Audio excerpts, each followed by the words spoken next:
Joining us now from overseas, my old House colleague, the former chairman of the Intelligence Committee, on the telephone from The Hague in the Netherlands, it's Pete Hoekstra. Mr. Chairman, welcome back to America's Forum. Hey, JD, it's great to be with you. Thank you. Well, a grim situation in Iraq this morning. The White House saying we will not be dragged into another war, despite sending troops to Baghdad. And again, everyone emphasizes this is for embassy protection. Pete, your analysis of this development. Well, as you take a look at what's going on in Iraq, you're right. It's very, very disturbing. It appears that ISIS is now massacring, Iraqi troops. They are going into communities. They are destroying their churches, which makes a tough environment even harder for religious minorities, specifically Christians, and the Jewish communities. Now it looks like they may actually be seizing U.S. equipment, and the critical thing here is, as I'm talking to some of my friends here in the Dutch intel community and the foreign affairs community, and as I combine that with what I've talked to with folks back in the U.S. Who representing foreign countries, all of these countries are yearning for American leadership, for America to fill a vacuum, and for America to do things that only America can do. And once again, it looks like we're not going to do it. We're going to sit on the sidelines. That vacuum is going to be out there. And in reality, that vacuum is, vacuums are filled. We've learned that in the political realm, JD, and now we're seeing it in foreign affairs. If there is a vacuum, it will be filled, and it's being filled by radical jihadists. It's being filled by Iran, and it's not being filled by any of our friends. So the world, many people in the world are yearning for American leadership. I want to touch on that a little bit more, but you mentioned the political aspect of this, and Pete, as you and I know, from running for election every 2 years in the House, there's really no such thing as a political vacuum in terms of our domestic politics. The question will be, who lost Iraq? Here's what Arizona's senior Senator John McCain had to say about progress lost in the region. Take a listen. We had the conflict won.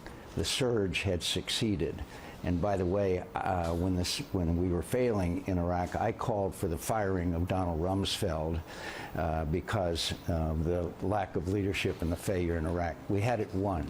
Thanks to the surge and thanks to General David Petraeus, we had it won.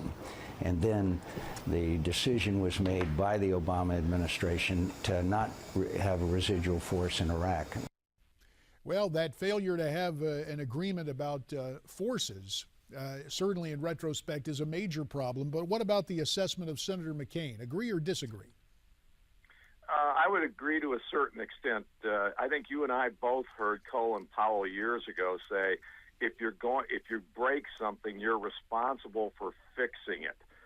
We broke Iraq when we went in, and we broke something that was pretty bad. We broke the regime of Saddam Hussein, but we went in and we changed the structure of Iraq, and we got rid of the army, the police force, and all of those types of things. And when we broke it, we had a certain responsibility to stay around and help repair it and put a new structure in place. When we left Iraq, and we did not leave a residual force in place to help a fledgling government, to help a fledgling police force and a fledgling military, put all the pieces back together and develop this economy and develop this country, we never finished the job of putting Iraq back. So, I wouldn't go as far as Senator McCain as saying we won in Iraq and now we're losing it. What I would say is we changed a very, very bad regime. We were effective on the battleground, and we were well on our way to helping put Iraq back together.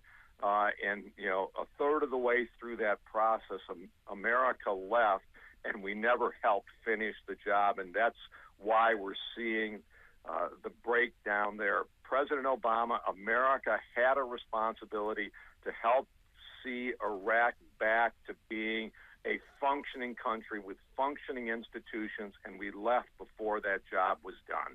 Pete, when you and I got together yesterday, reports were just coming out of the State Department. John Kerry saying that an undersecretary of state would be talking to the Iranians to see if there were, my term, not his, a commonality of interests about what was transpiring in Iraq. It's interesting the difference, and we know this in Washington, the difference between state and defense from Foggy Bottom to the Pentagon. Here is a statement from Rear Admiral John Kirby, the Pentagon spokesman, saying, quote, "There are no plans to consult Iran on military actions inside Iraq.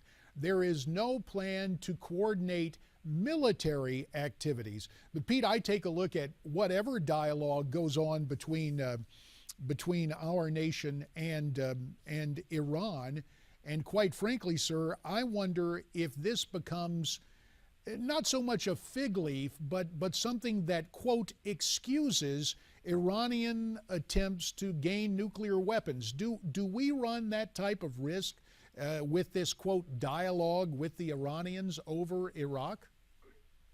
Sure. I mean, once we go with our tin cup to Iran, it shows how little leverage we have. The other thing is you cannot have discussions with Iran about what is happening in Iraq only on a political level. You're going to be talking on a political level. You're going to be talking on a military level. You're probably going to be talking on an economic level if you actually expect to have any kind of progress in pushing back ISIS in Iraq. It can't be a one-dimensional discussion. I think that's the problem that we have here so often with this State Department is we are compartmentalizing, saying, well, we can talk to Iran, just about the political solutions or the political steps that need to be taking place in Iraq. And the nuclear talks, they're somewhere else. The military talks, they're somewhere else. And we're just going to be talking about political.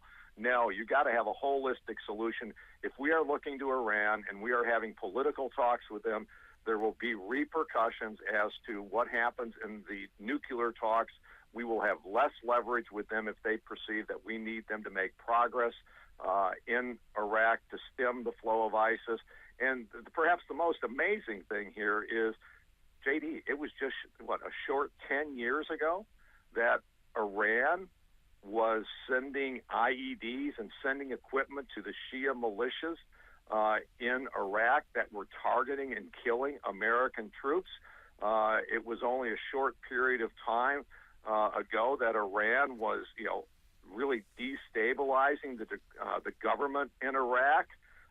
And now we are at the point where we are reaching for Iran to help stem the flow of radical jihadists in Iraq. I mean, this is, it just shows you how far America's influence in that part of the world has fallen. Pete, a couple of minutes left. You join us, as we mentioned earlier, from the Netherlands, where you were born before immigrating to the United States, I believe about age 3. Is that right in your biographical sketch? Now we take a look at the Netherlands. There are reports of a growing Islamo-fascist movement within the borders of Holland.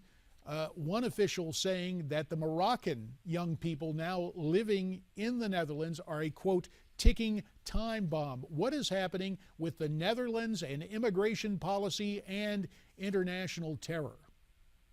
Well, I spent a lot of time talking to the Dutch, not only because I am Dutch, but for years when I was the chairman of the Intel Committee and served on that committee, we looked at the Dutch as being one of the countries that really had successfully worked at integrating or controlling the influence of radical jihadism, radical Islam inside its borders. The Dutch, like many of the countries in Europe, the French, the Germans, and the Brits, have significant Muslim populations.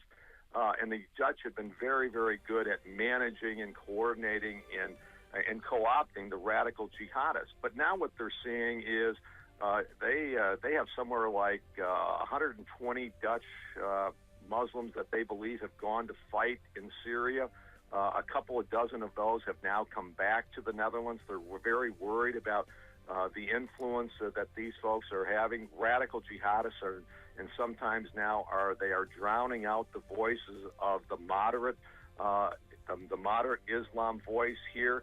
The interesting thing here, JD, is these are not first-generation Muslims that are causing these problems. These are actually, in many cases, they are second generation. That means that these are the that is the a young cautionary people that were note. born here and they grew up here. That is a cautionary note about immigration policy for our nation. Pete Hoekstra, we thank you for the time. There's more to come on America's Forum.